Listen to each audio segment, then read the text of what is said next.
Hi, my name is Carolyn Gates, and I'm doing this video for my class ESL Assessment and Culture. This is one of my colleagues, Catherine Faust, and I'm going to explain to her a few techniques I've learned in my class so far about English language learners. So, our coursework has a lot to do with WIDA, and WIDA is the World Class Instructional Design and Assessment group. They assess and give resources necessary for teachers to accommodate and monitor progress for ESL students. So this one is the English Language Development Standards. It's how they're assessed in ESL. And the top two standards here apply to you mostly because you're an English language teacher. Would you like to read what those two are? Yes. Standard 1, English language learners communicate for social and instructional purposes within the school setting. Standard 2, English language learners communicate information, ideas, and concepts necessary for academic success in the content area of language arts. And then the other three standards are similar, but they're for mathematics, science, and social studies. Cool. So, if I flip towards the back, there's this chart that's like a rubric you can use specifically for social instruction and language arts standards. So it's got some of the skills that 7th grade students should be able to do involving the English language. Would you like to read what those two are? The cognitive function. Mm-hmm. Students at all levels of English language proficiency analyze diverse views on contemporary issues. And then the cognitive function for standard 2 is students at all levels of English language proficiency apply main ideas of short stories, novels, and essays. So since this is something connected to Common Core that you're using in your class, if you were working on a short story with them, you might see what level they're on, or you could look at the WIDA scores that are provided to you, and you could see prior to doing a unit what level they're on and how you're going to have to work with them. Kind of similar how you use map data to gauge where students are for certain things. That makes sense. Okay.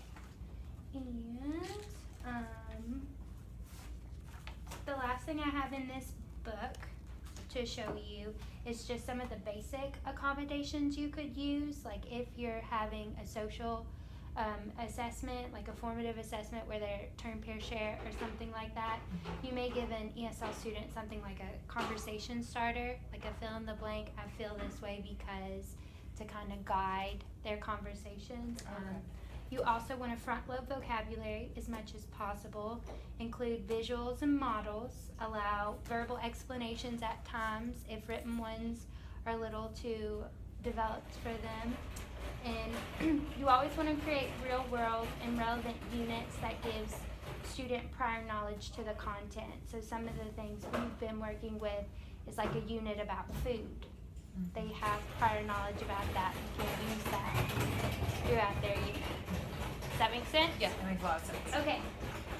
And then on my blog, you can look at some of the things provided. Like here's a list of accommodations ELL learners might use.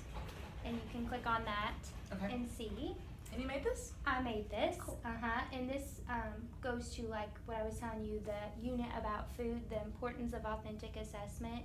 So you can get a couple-minute video to learn more about that.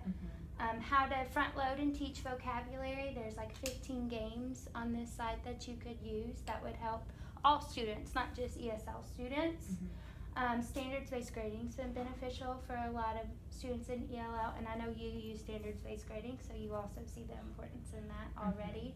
A translator tool if you ever needed to look up a specific word, communicating with the student, and then also I have information my professor has given us. She has a lot more in-depth resource if you want to look up something specific. Right. Cool. And the last thing I want to show you is the English Language Proficiency Standards and Resource Guide.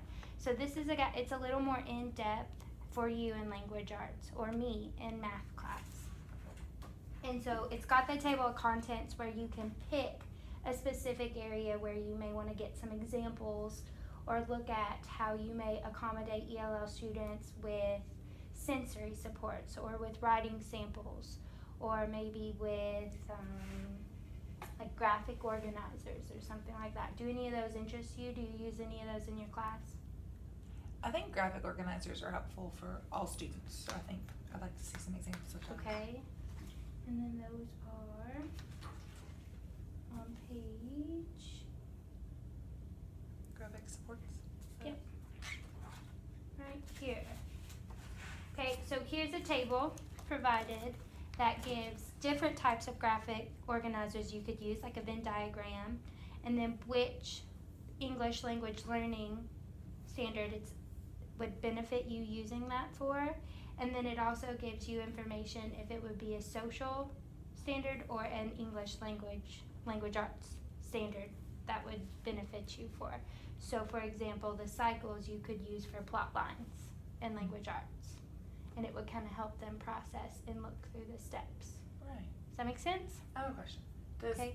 every subject also include one? So I'm 1 and 2, but would you as a math teacher get 1 and 3? Right, because in every class, hopefully you're promoting social development with your students along with teaching your content. Right. Great. Do you have any other questions about information I can give you for English language learners right now? I don't think so. These resources seem really interesting and helpful. They are very beneficial and I'll have them in my classroom if you ever need to use them. Great, thanks. Mhm.